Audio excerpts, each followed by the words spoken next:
오늘 우리에게 주신 하나님의 말씀은 구약성경 예레미야 36장 20절부터 32절까지 말씀입니다. 오늘은 하나님께 돌아오라 이런 제목으로 함께 말씀을 나눕니다.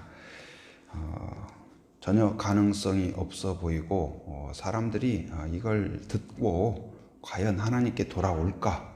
예레미야나 바룩이나 그런 생각을 했을 수 있을 것 같아요. 왜냐하면 사람들이 강팍하고 이전에도 수없이 외쳤지만 돌아오지 않았기 때문에 그렇게 생각하고 확신할 수도 있었을 터인데, 하나님께서 예레미야에게 지금 감옥에 말씀을 전파하다가 감옥에 갇혀 있죠.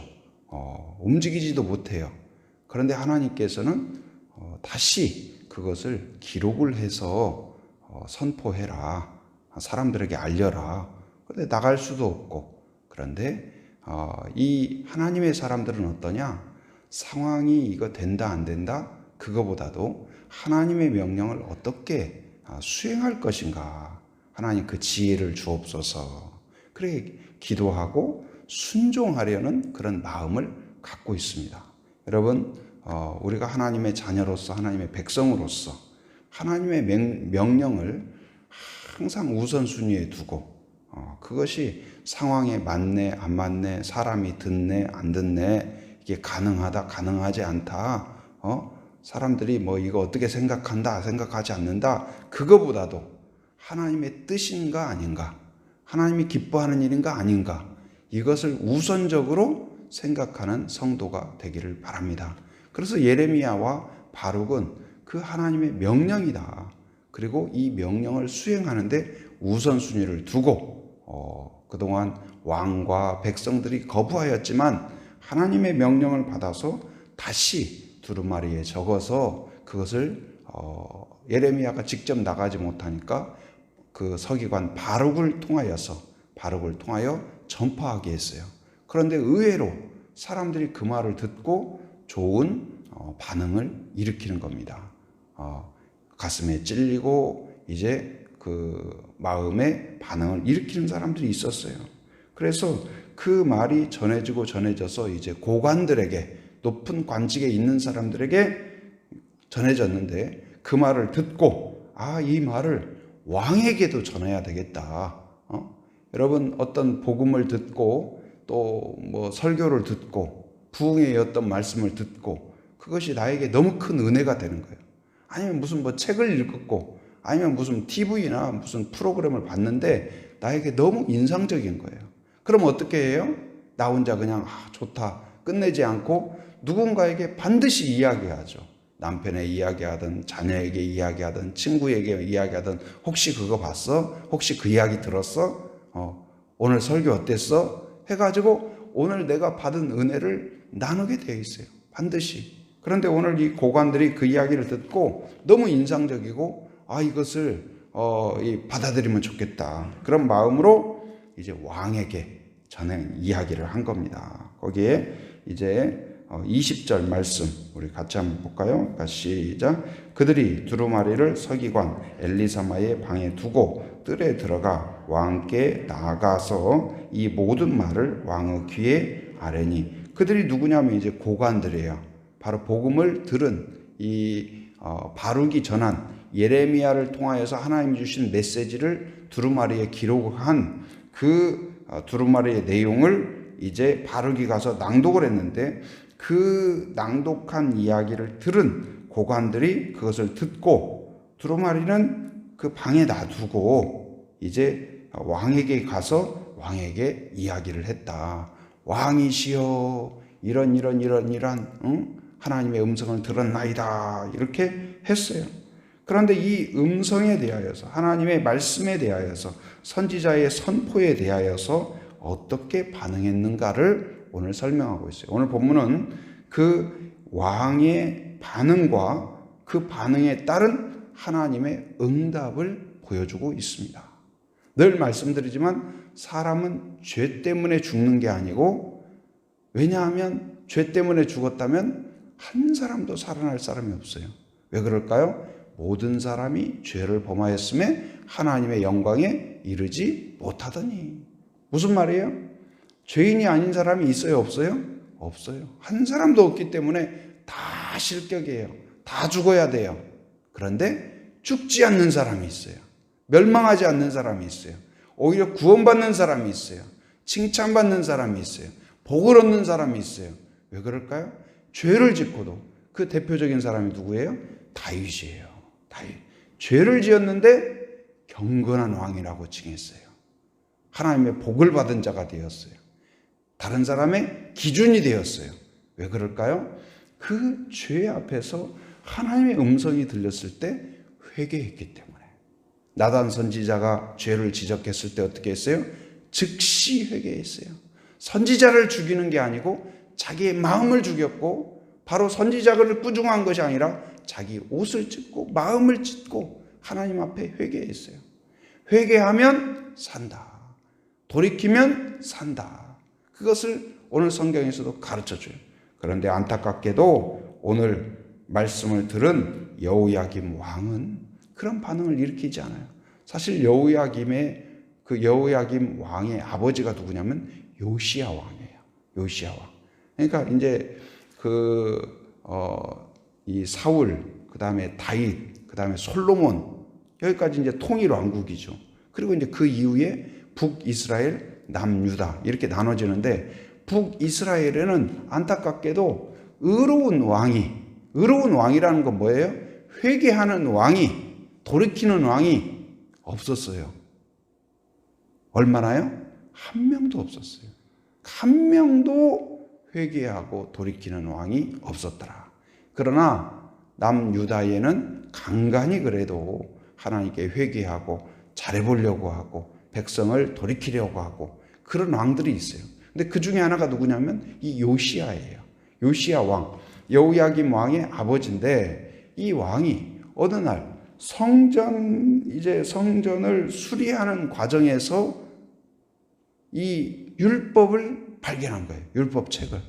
그리고 그 말을 이제 듣게 돼요. 낭독한 것을. 근데 듣고 보니까 자기들이 얼마나 하나님에게서 멀리 떠나 있는가, 하나님께 불순종해 왔는가, 얼마나 세속화되어 있고 우상에 빠져 있는가, 이것을 깨닫게 돼요.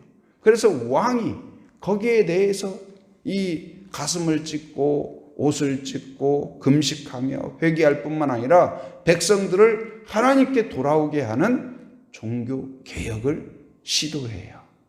그런데 안타깝게도 오늘 여호야김은 어떻게 하냐, 이제 이 왕에게 가서 여차여차해서 이 고관들이 이야기를 하니까 그것을 가져와라, 두루마리를 가져와라. 그래서 이제 겨울이 되었는데 앞에 난로가 있는 거예요. 불이 이렇게 조금씩 타는. 그래서 이제 그 두루마리를 읽어갑니다. 두루마리가 어떻게 생겼는지 아시죠? 이렇게 그 똘똘똘 말아져 있잖아요. 그래서 조금씩 풀어가지고 이제 그 내용을 읽을 거 아니에요. 그래서 일정 부분 이 정도 읽었어요. 그러면 두루마리가 이 정도 떨어질 거 아니에요. 그럼 어떻게 하냐? 칼로 여기를 쭉 잘라요. 그리고 자른 것을 어떻게 해요? 불에다가 탁 던져버리는 거예요. 불에 던져가지고 태우는 거예요. 그리고 또 조금 또 읽으면 또 잘라가지고 불이 이제 좀 또 시들시들하니까 거기다 또 던져요. 그래서 뭘로 사용을 해요? 하나님의 그 말씀을 뭘로? 그 불 떼는 데에 사용한 거예요. 나뭇감으로, 땔감으로. 하나님의 말씀을 들은 거예요, 안 들은 거예요? 회개한 거예요, 안 한 거예요? 회개는커녕 오히려 우습게 여긴 거죠. 그리고 어떻게 했냐면 이 여호야김은 어떻게 했냐, 이전에도 하나님의 말씀을 선포하는, 예레미야처럼 선포하는 이 우리야라는 선지자가, 그 선지자가 선포를 하자 이 여호야김이 불쾌한 거예요. 그래가지고 이 죽이려고 하고 잡아들이려고 하니까 어디까지 도망갔냐? 애굽까지 타국으로, 오늘날과 같으면 망명을 간 거죠. 도망을 친 거예요. 그런데 어떻게 했냐? 거기까지 군인들을 보내가지고 잡아다가 결국은 우리야를 죽였어요. 그리고 이제 예레미야를 어떻게 했습니까? 가둬놓은 거예요. 감옥에다가. 그리고 이제 이 일 이후에 바로 자신을 죽이고 하나님께 돌이키기는커녕 어떻게 했어요? 이 두루마리를 잘라서 태워버렸고 오히려 그 말을 선포한 예레미야와 바룩을 잡아서 죽이려고 해요. 곧 이제 회개하지 않는 왕, 회개하지 않는 백성에 대하여서 하나님은 어떻게 했을까요? 28절 한번 보겠습니다. 28절 같이 시작. 너는 다시 다른 두루마리를 가지고 유다의 여호야김 왕이 불사른 첫 두루마리의 모든 말을 기록하고, 누가 누구에게 한 말이냐면 하나님이 예레미야에게 하신 말이에요. 너는 다시 기록을 해라. 이 두루마리를 불태울 수는 있어도 하나님의 말씀과 명령은 타지 않는다. 사라지지 않는다. 하나님의 명령을 거부할 수는 있지만 하나님의 능력을 거부할 수는 없어요. 하나님의 심판을 거부할 수는 없다. 그리고 결국은 어떻게 되었을까요? 30절에 보면 그러므로 여호와께서 유다의 왕 여호야김에 대하여 이와 같이 말씀하시니라. 그에게 다윗의 왕위에 앉을 자가 어떻게 된다? 없게 될 것이요. 그러니까 다시는 왕이 나와요? 안 나와요? 안 나온다. 무슨 말이에요? 어제도 말씀드렸지만 왕조에 있어서 왕이 더 이상 나오지 않는다는 말은 무슨 말이에요? 나라가 어떻게 된다는 말이에요? 망한다는 말이에요. 실제로 이 여호야김이 남유다의 마지막 왕이에요. 무슨 말이에요? 나라가 멸망해요. 나라가 멸망해요. 그리고 왕은 어떻게 되냐? 나라는 망하고 그리고 왕은 어떻게 돼요? 그의 시체는 버림을 당하여 낮에는 더위, 밤에는 추위를 당하리라. 죽는 것으로 끝나는 것이 아니라 시체도 버림을 받아서 장례도 제대로 되지 않는다. 여기에 보면 여기서 시체는 버림을 당한다 이 말 있잖아요. 버림을 당한다. 이 말이 아까 그 두루마리를 잘라서 난로에 던져 넣었다고 했잖아요. 던진다는 말하고 같은 단어예요. 그러니까 아주 독특한 지금 비유를 쓰는 거죠. 그러니까 두루마리를 던진 그에게 오히려 이제 시체가 버려지는, 던져지는 같은 그 비유로서 지금 이야기하고 있습니다. 곧 이제 하나님의 말씀을 버린 자는 하나님으로부터 버림을 당한다. 그러나 하나님의 말씀을 귀하게 여기고 하나님께 돌아오는 자에게는 하나님이 던지는 것이 아니라 바로 강한 손 펴신발로 안아준다는 은혜를 깨달을 수 있기를 바랍니다. 곧 이제 우리는 죄가 없는 사람이 없어요. 넘어지지 않은 사람이 없어요. 그러나 거기에서 돌이키면 산다. 하나님의 뜻은 무엇일까요? 긍휼입니다. 용서입니다. 회복입니다. 오늘 또 왜 이 백성들에게 다시 선지자를 보내고 예레미야가 갇혔음에도 불구하고 다시 선포하라. 기록해서 선포하라. 알려줘라. 그리고 또 여호야김이 그것을 난로에 화로에 태웠음에도 불구하고 다시 기록해라고 했을까요? 그 말은 무슨 말이에요? 포기하지 않는 하나님의 열정, 포기하지 않는 하나님의 긍휼, 포기하지 않는 하나님의 그 용서를 볼 수가 있어요. 오늘 또 마찬가지입니다. 하나님은 참고 인내하고 오늘 또 돌아오라. 오늘 또 하나님의 메시지는, 왜냐하면 돌아오기만 하면 하나님의 용서가 있는 줄 믿습니다. 치유가 있는 줄 믿습니다. 곧 이제 경건한 성도란 어떤 성도일까요? 하나님의 말씀을 달게 받는 자예요. 여러분, 하나님의 말씀을 귀하게 여기는 성도가 되기를 바랍니다. 그 말씀에 찔림을 받고 그 말씀에 수술을 받고 그 말씀에 회복을 얻는 성도가 경건한 성도예요. 하나님의 말씀 앞에 서고 말씀을 귀하게 여기고 말씀을 받아들이면 바로 그 사람은 사는 자가 될 것입니다. 그러나 회개의 요청을 거부하는 자는 오늘 여호야김처럼 난로에 그 말씀을 태워버리면 오히려 듣기 좋은 소리 선지자를 죽이면 끝나는 걸로 생각하는 것은 어리석은 일이에요. 여러분, 이 성경을 없애면 하나님의 말씀이 없어질까요? 그러지 않습니다. 교회를 없애면 하나님의 역사가 사라질까요? 그러지 않습니다. 하나님은 멈추지 않습니다. 하나님은 오늘도 역사하시고 세계 곳곳에서 놀라운 은혜를 일으키십니다. 우리 한국 교회도 다시 부흥이 이루어지게 하여 주옵소서. 그것은 무엇일까요? 하나님의 말씀을 귀하게 여기는 거예요. 부흥이란 무엇일까요? 숫자적으로 늘어나기 이전에 우리의 마음에서 하나님을 귀하게 여기는 거예요. 하나님의 뜻을 귀하게 여기는 거예요. 말씀을 귀하게 여겨요. 예배를 사모해요. 뜨거운 마음으로 사랑이 뜨거워지는 거예요. 사랑의 권태기에서 사랑의 열정으로 회복되게 하여 주시옵소서. 하나님의 말씀을 사모하고 귀하게 여기고 돌이키고 회개하는 그러한 성도가 되게 하여 주옵소서. 그럼으로써 한없는 하나님의 긍휼과 한없는 하나님의 용서를 경험하는 그런 성도, 그런 가정, 그런 교회가 되게 하여 주옵소서. 그렇게 기도하는 성도가 되기를 주님의 이름으로 축원합니다. 은혜가 충만하신 하나님 감사합니다. 오늘도 새 아침을 베풀어 주시고 우리들을 부르셔서 함께 기도할 수 있도록 은혜를 베풀어 주신 것 감사합니다. 오늘 말씀을 통하여서 하나님 말씀이 얼마나 귀하며 하나님 말씀 앞에 어떻게 반응하느냐가 우리의 인생을 하나님 좌우하는 것을 깨닫게 됩니다. 하나님 아버지, 하나님의 말씀 앞에서 여호야김 왕과 같이 하나님 말씀을 우습게 여김으로 멸망하는 자가 아니라 요시야처럼 하나님의 말씀 앞에 가슴을 찢고 마음을 찢고 회개하는 주의 백성들이 되게 하여 주시옵소서.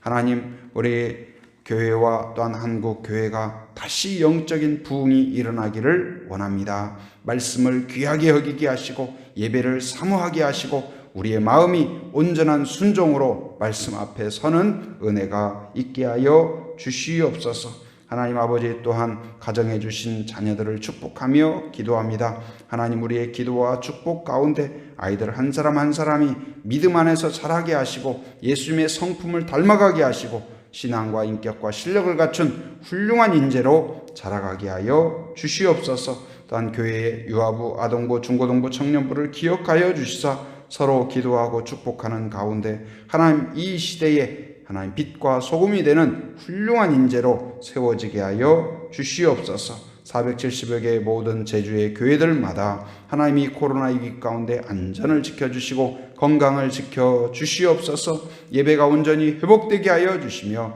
믿음이 연약해지지 않게 하여 주시고 하나님 앞에 보석과 같은 믿음으로 새롭게 하나님 또 연단될 수 있도록 인도하여 주시옵소서. 오늘도 새벽을 깨우며 함께한 성도들을 축복하며 기도합니다. 마음의 소원을 품고 하나님께 아뢰일 때 신실하게 응답하여 주시옵소서. 건강의 어려움을 겪고 있는 자 치유와 회복을 위하여 기도할 때 신실하신 하나님 여호와 라파의 하나님께서 만져주시고 치료하시고 회복하셔서 깨끗하게 회복되게 하여 주시옵소서. 마음의 여러 가지 문제로 답답하고 두려움 가운데 있는 자들을 긍휼히 여겨 주시사 평안을 주시고 용기를 주시고 담대함을 허락하여 주시옵소서. 또 경제적인 어려움 가운데에서 하나님께 지혜를 구하오니 하나님이여 돕는 은혜를 붙여주시고 하나님 아버지의 시냇가에 심은 나무와 같이 범사에 형통하는 은혜가 있게 하여 주시옵소서. 또한 가정에 하나님 아직 복음을 받아들이지 못하고 믿음이 연약한 자를 위하여 기도하는 그 기도를 들어주셔서